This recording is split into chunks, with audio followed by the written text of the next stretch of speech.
Hey, what's going on everybody? Welcome to your 24th Android tutorial for the new Boston. Again, it's me, Travis.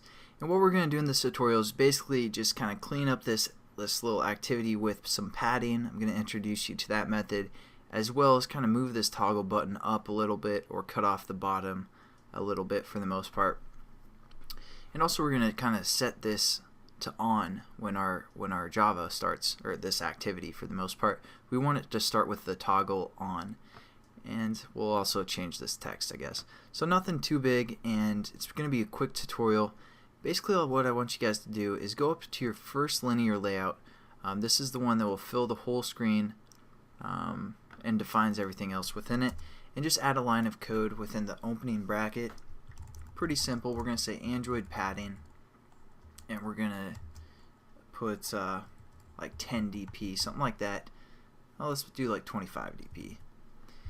Just so we get a desired result. There you go. There's just a 25 density pixels of padding throughout this whole linear layout that defines the whole basically edge of this XML layout. You know, padding's good for cleaning up your application, making it look a little bit nicer, as well as I don't know, like my room's padded. I don't know why there's padding all over my walls, but you know, it's good for safety as well for the most part. But for XML, it's good just to kind of clean up your code and get things organized a little bit better. Now what we're going to do is just basically you can add padding within a direction. So what we're going to do is use that on this toggle button and just basically cut off the bottom 10 pixels. So we're going to find our toggle button, and as you can see I started right there. But we're just going to add again one line of code, Android padding, and as you can see you can do padding around the whole thing, padding to the left, padding to the top, bottom, right, and we're just going to select bottom and do 10 density pixels as well, and check that out. That looks pretty good for the most part. Now we're also going to add one more line of code to you know, get that to turn on when for this XML for the most part.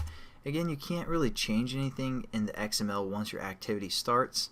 You have to define everything within Java. So we want kind of, you know, our XML looking the way that we want it to look when our Java class starts or sets the content view. So what we're going to do is we're going to say Android.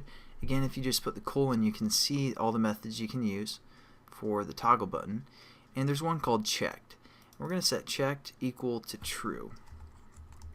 And you can set that equal to true or false. Basically if it's false it would be off, and true it's on. So there we go. That looks pretty good.